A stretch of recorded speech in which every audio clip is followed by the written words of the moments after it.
Hello， 欢迎来到我频道，我是郑浩文。那今天呢，一样我们邀请我们的听令来跟你分享7个点，怎么样选择你的乐器才不会选错呢？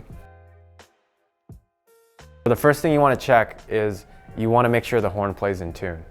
And how do you do that? Is bring your tuner when you go try the horn, and you want to play all the octaves like G, G with the octave key, and you want to make sure the pitch isn't going too frantic in one specific direction. You don't want the horn to play too sharp or too flat. You want the horn to be relatively in tune with itself. 再来呢，是你要检查你新买的乐器有没有漏气。那通常呢，很多新乐器的状况其实都不是非常的好。像我以前曾经有这个经验，就是我不要讲什么牌子，但我买了一个乐器，结果呢，它就是我2支乐器可以试，但是没有1支是可以吹的，因为2个乐器呢都处在非常严重漏气的状态下，所以我其实根本就试不出个什么东西，因为2支根本就是没办法吹。那我最后挑了1支比较好像可以吹的，你知道，就是你乐器是漏气，那你很难选择你到底是要哪支乐器。怎么判断它有没有漏气呢？很简单，就是你一路可以 subtone 到最低音，或者你吹吹看最低音。你会不会觉得很好吹？然后当你在吹一些音程或是吹一些音符的时候，你会不会感觉到就是正常状况下按到这边的时候就有反应，可是它好像慢了一点点。那如果你是初学者，你不太知道那怎么办呢？那你最好找一个可以帮助你测试出有漏气的人，不管是你的朋友或是你的老师。So another thing you want to evaluate is the neck of the horn. And how do you evaluate the neck of the horn? One is the neck is responsible for the tuning of the horn. A lot of necks, especially on vintage instruments, they're pulled down over a period of time, and what happens is the person puts on the mouthpiece on the neck before taking the neck off. And that slowly changes the angle of the neck over time, and then that can lead to intonation problems. So you want to make sure there isn't any speckled lacquer loss in these specific areas, because when the neck is pulled down, the surface area of the curve changes, and that's what that geometry is what affects the intonation of the horn.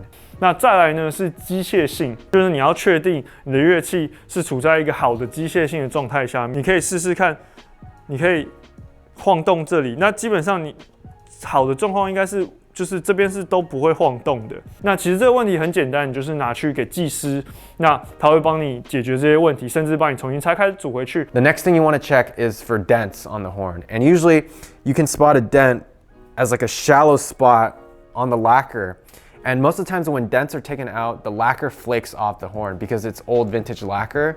So it would look something more like this part is just from rubbing off over someone's clothes for a while. But when dents are taken off, usually like this dent was taken out right here. You can tell the lacquer cracked there. That's a good sign that there was dent work done there. 再来一件事情呢，是你的弹簧，你可以试试看，就是你的弹簧感觉怎么样？那你希望你的弹簧呢都是平均的，你也希望就是每个地方不会突然有个地方好像突然没有弹力，你按下去，那可能回来就比较慢，那当然你会觉得没办法吹，或是很难吹。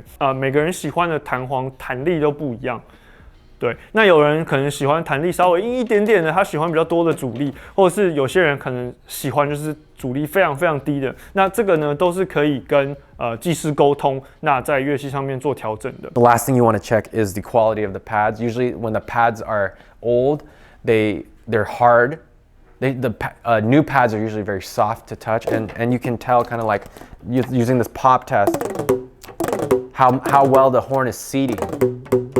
In this case, this horn is very tight, so that's a good sign. And one more thing to check is the resonators. Like, what type of resonators are in the horn? Is it plastic or metal? Are any of the resonators missing? Are the resonators oversized? Some people like oversized resonators. Personally, I don't like those. I like what came originally with the horn, which in this case came with original Summer metal Tone X resonators. 最后一件事情呢，是你的吹嘴跟你的乐器的配合程度。以前我从来不相信这件事情，但是呢，我就有这个经验，就是我换了一个乐器之后，我用同样的吹嘴，奇怪，怎么效果完全不一样了呢？没错，我才知道说原来真的有乐器跟吹嘴搭配的这件事情。那通常你可以这样想，就是如果你的乐器非常暗的话呢，如果你再配一个很暗的吹嘴，那可能声音就会非常暗嘛。当然，如果这不是你要的，那你就是要换一个亮一点的吹嘴，或是你的乐器挑选的时候要挑选亮一点的乐器。相反的也是一样，就是如果乐器太亮，那你可以用暗一点的吹嘴。